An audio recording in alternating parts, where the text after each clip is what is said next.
शिव चर्चा की पावन कथा। ओम नमः शिवाय।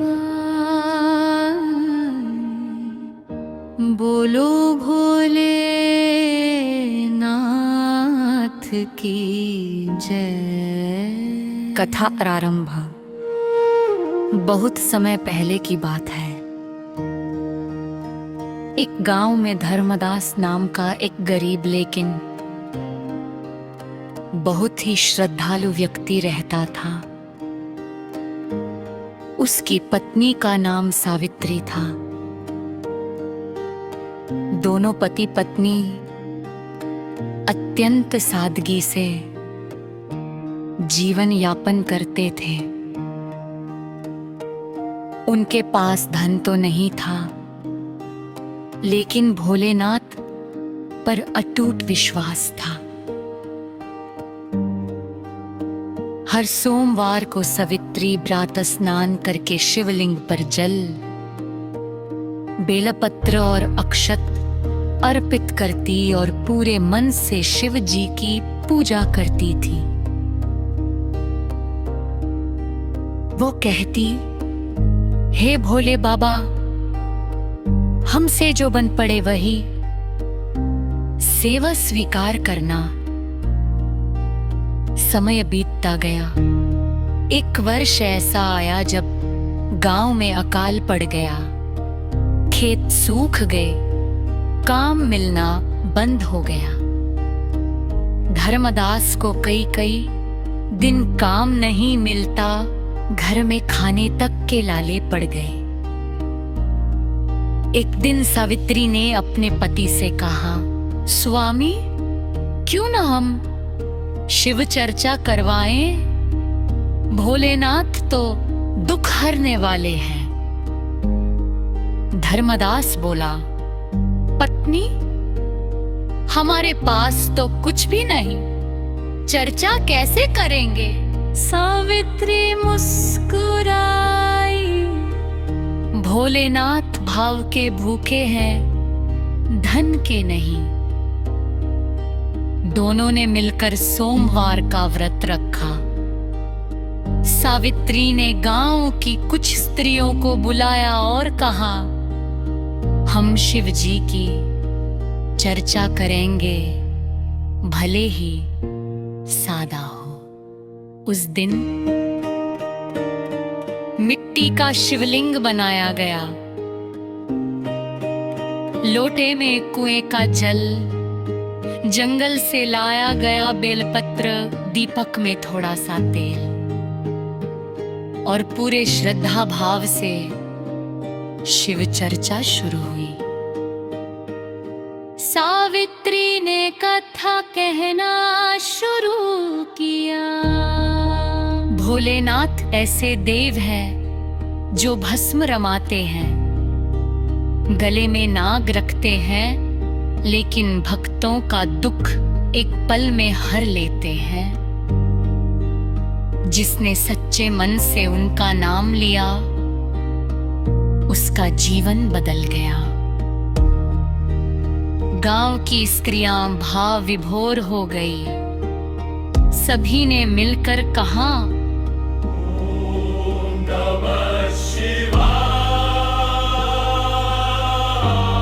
उसी समय गांव के बाहर एक सन्यासी आया, शरीर पर भस्म, हाथ में कमंडल, आंखों में तेज।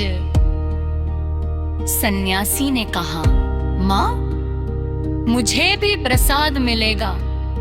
सावित्री बोली,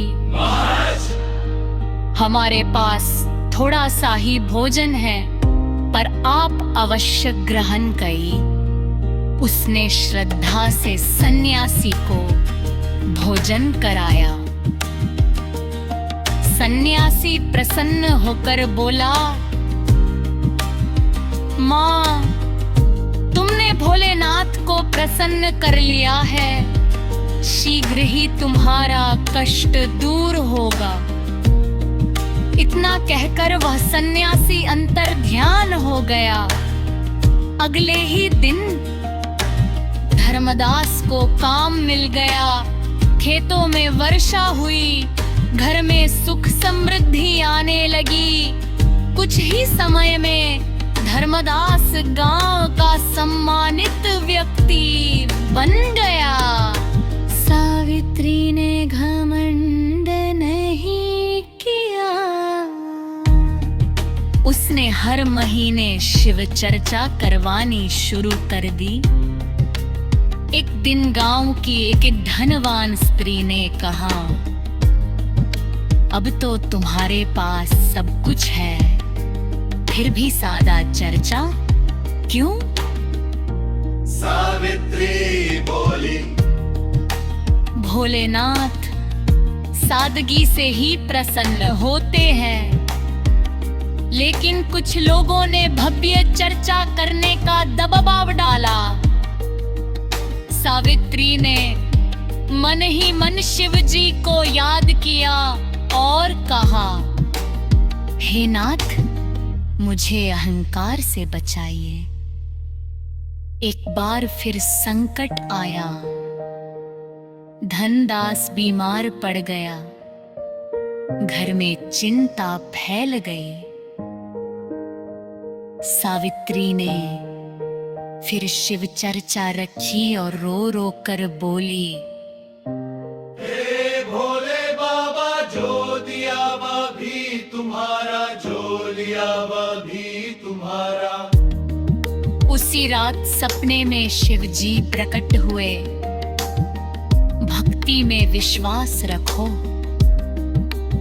सुबह होते ही धर्मदास की तबीयत सुधर गई। तभी से गांव में मान्यता हो गई,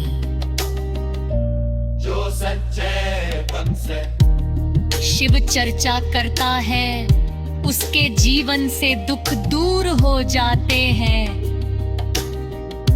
आज भी उस गांव में हर सोमवार शिव चर्चा, कथा, भजन, प्रसाद होता है।